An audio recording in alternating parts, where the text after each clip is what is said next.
வியாபாரி, அண்ணனை விடுங்க, ஒரு வியாபாரி. அவன் நான் ஒரு இடத்துல இருந்து இன்னொரு இடத்துக்கு போய் வணிகத்துக்கு போலாம், பர்ச்சேஸ் பண்ணிட்டான். இன்னும் கொஞ்சம், ஆனால் நிறைய பொருளை வாங்கிட்டான். ஆனால் அதுக்குரிய தொகை இல்லை, இன்னும் கொஞ்சம் தொகை இருக்கு. அப்பெல்லாம் 1000 ரூபானாலே பெரிய ரூபாய், ஒரு 1000 ரூபாய் பாக்கி இருக்கு. அப்போ எனக்கு என்ன சொல்றாங்க, இந்த 1000 ரூபாய் கொடுக்கணுமே. அவர் சொன்னாங்க, இல்லை நீங்கள் வீட்டுக்கு நீங்கள் போயிட்டு ஊரில் போய் பணம் அனுப்புங்க. இல்லை அது தெரியல அப்படின்னு சொல்லி தன்னுடைய மீசையில் உள்ள ஒரு முடியை இதை வைத்துக்கிட்டுங்க, நான் என்னுடைய 1000 ரூபாய் திருப்பி உனக்கு கொடுத்துட்டு இந்த முடியை எடுத்துட்டு போறேன். நல்ல கவனிங்க, மீசையில் உள்ள ஒரு முடி, அந்த மீசையில் உள்ள ஒரு முடிக்கு அந்த காலத்தில் அவன் மதிப்பு கொடுத்தான்.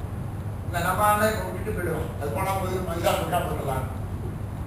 என்ன பண்றான், திரும்பி போய் அதை 1000 ரூபாய் கொடுத்து முடிவு வாங்கிட்டு வரான். இது நம்முடைய பரம்பரை. ஆனால் நாம் இப்பொழுது அப்படி இருக்கிறோமா? இன்று காலையில் நான் ஒரு நிகழ்ச்சி வாங்குகிறேன், லைவ் போன். இப்பெல்லாம் உங்களுக்கு முன்னதான் நம்ம ரொம்ப ரெக்கார்ட்லாம் பண்ணிட்டு இருக்கோம். இப்பெல்லாம் எனக்கு ரொம்ப எளிது. கடந்த 10-15 எப்பொழுது எஃப்எம் அறிமுகப்படுத்தினாங்களோ, எஃப்எம் அறிமுகப்படுத்தினா நீங்கள் நிகழ்ச்சி தானே போட்டிருக்கீங்க. அதனால நிகழ்ச்சி அறிமுகப்படுத்தின நாளிலிருந்து நான் இப்போ ரெக்கார்டிங் பக்கமே போறதில்லை. லைவ் போன் எல்லாம் ரெடியா இருக்கும், போனை பற்றி எல்லாரோட பேசி, அதனால அதுக்கு பிறகு கேட்டுக்கலாம். நிறைய நிகழ்ச்சிகள் ஆட்டமும் நிறைய நிகழ்ச்சிகள். இன்னைக்கு காலையில் இங்க வர்றதுக்கு முன்னால 5 நிமிஷம் பேசிட்டு வெற்றி உங்களுக்கு திரும்ப தான் நீங்க சொன்ன மாதிரி இப்பெல்லாம் ரொம்ப நேரம் கேட்க மாட்டாங்க.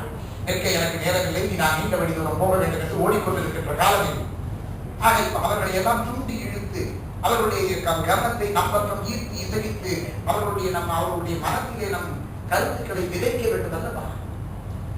விதை கவிதை, கருத்தை விதைப்பதுதானே கவிதை.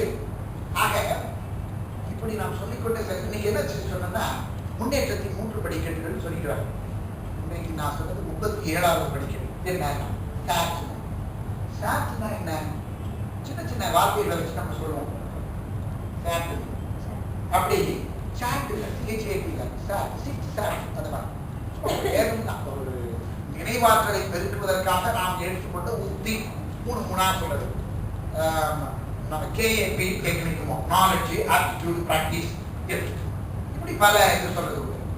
அதே மாதிரி ask yourself more, attitude, skill, knowledge. You ask yourself, I mean, having these qualities, any successor, எந்த ஒரு வெற்றியாளரும் நாம் ஒருவருக்குள்ள ஒரு கேட்டுக்கொண்டுள்ள கேள்வி என்ன? ask yourself, am I having a positive attitude? Am I having sufficient skill to learn the job, or how to learn, how to equip myself to attain that skill? And gain knowledge. I mean, learning more every day to know the technique, to know the art of living, art of production, techniques, etc. Art இவர்கள் உண்மையிலேயே கேட்டுக்கொள். அது 3 தான். இப்படி சார்புன்னு சொன்னேன். அப்ப அதுக்கு சொன்ன காரணம் சின்சியாரிட்டி. ஏ வந்து அப்ரிஷியேட் பண்ணணும். இப்போ அவர் நிகழ்ச்சி வந்தவுடனே கைவிட்டுரும். ஏன்? அப்ரிஷியேஷன். இதனால இட் மோட்டிவேஷன். பாருங்க, ஓ நம்ம வந்து உங்களுக்கு தெரியும், வானொலி நேயத்திலிருந்து ஒரு அப்ரிஷியேஷன் கடிதம் வந்தால் நம்ம மனசை எவ்வளோ சந்தோஷப்படுது. சம்பளத்தை பற்றி கூட கவலைப்பட மாட்டோம்.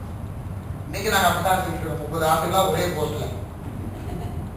நல்லா அப்ரிஷியேஷன் 30 ஆண்டுகளா இருக்கேன் ஒரே போஸ்ட். யூபிஎஸ்சி போய் அந்த director recruitment UPSC 1980 director general ஆகும் அப்படிங்கிற கனவோட உள்ள நுழைஞ்சேன்.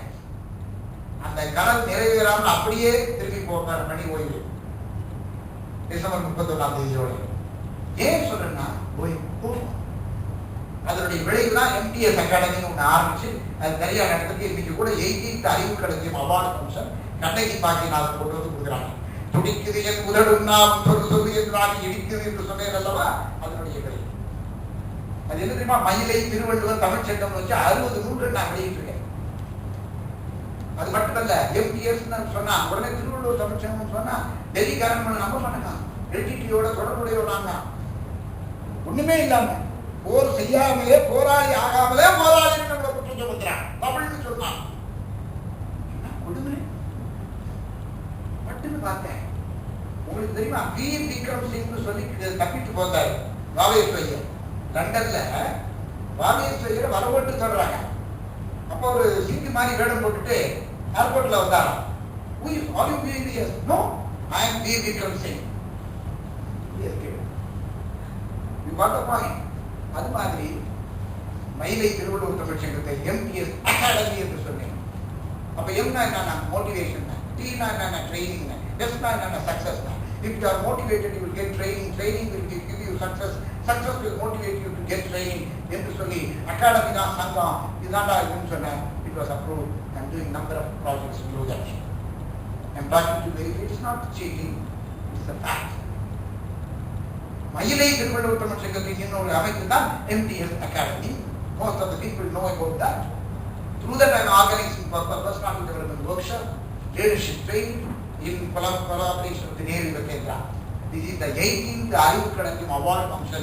Today evening is being celebrated, organized by me. I am the organizer. Today Kannaki Bhagyanathan IAS, who is the secretary to government of Tamil Nadu for differently abled persons. இன்னைக்கு வந்து கொடுக்குறாங்க. அறிவு களஞ்சியம். கூரிஸ் அறிவு களஞ்சியம். ஸ்போர்ட்ஸ்ல 10 போட்டியில வின் பண்ணா அவங்க சாம்பியன்ஷிப் கொடுக்குறாங்கல்ல. நாலஞ்சு தொடர்பா போட்டி நடத்துறாங்கல்ல ஸ்கூல்ல. நான் அப்படி வேதனைப்பட்டேன். அதையும் சொல்ல நான் 1969 SSLC. கொஞ்சம் சீனியர் பர்சன்ட் மற்றவங்களாம் மறந்துட மாட்டாங்க. 67. அதான் சீனியர் சொல்லிட்டு நம்ம மாதிரி ஒரு 4 பேர் ஐநோ 69 SSLC. நான் வந்து 5th ஸ்டாண்டர்ட்ல இருந்தே பேச்சு போட்டி, கட்டுரை போட்டி, ஓவிய போட்டி, நடிப்பு போட்டி, இசை போட்டி அப்படின்னு பல போட்டியில பரிசு வாங்கியிருக்கேன். ஸ்போர்ட்ஸ் டே வரும். ஸ்போர்ட்ஸ் டே வந்தா ஸ்போர்ட்ஸ்ல 4 பேர் நிறைய பரிசு வாங்க. ஒரு 5-6 பரிசு வாங்கிட்டாங்க. அவங்க ஒரு சாம்பியன்ஷிப் ஒரு ஷீல்டு கொடுத்து ஒரு கப் கொடுப்பாங்க. அப்படி கையை கட்டி போவாங்க. ஆனா பேச்சு போட்டி, கட்டுரை போட்டி, ஒப்பித்தல் போட்டி, நடிப்பு போட்டி இவங்களுக்கு எல்லாத்தையும் சாம்பியன்ஷிப் கொடுத்துருக்காங்க. அப்போ நான் சொல்லி இப்போ வேணா கொடுப்பாங்க. இப்போ நான் கொடுத்துட்டு இருக்கேன். என்ன சொல்ல அப்போ கொடுக்குறேன். நான் 11th ஸ்டாண்டர்ட். பட் எனக்கு நான் 5ஆம் கிளாஸ்லேருந்து நிறைய பேச்சு போட்டி, திருக்குறள் ஒப்பித்தல் போட்டி, தமிழ் ஒப்பித்தல் நல்ல ஞாபகம். திருக்குறள் ஒப்பித்தல் போட்டி தனியாக நடத்துவாங்க, தமிழ் ஒப்பித்தல் போட்டி நடத்துவாங்க. அப்படி சிலப்பதிகாரம், மணிமேகலை, கம்பராமாயணம் எல்லா இலக்கியங்களுக்கு தனி ஒப்பித்தலுக்கு சொல்லுவாங்க. ஏன் இதெல்லாம் சொல்றாங்க? இதெல்லாம் போயிட்டு நம்மகிட்ட இதெல்லாம் நம்முடைய இலக்கியங்கள். நான் வேற எங்கேயுமே பேசல. ஒன்லி நம்முடைய லிட்ரேச்சர், நம்முடைய இலக்கியங்கள், நம்முடைய பண்பாடுகள், நம்முடைய பாரம்பரியங்கள் அது பின்பற்றப்படவில்லை. அதுதான் இன்றைய அழிவுக்கு, இன்றைய அதாவது பின்னடைவுக்கு காரணம்.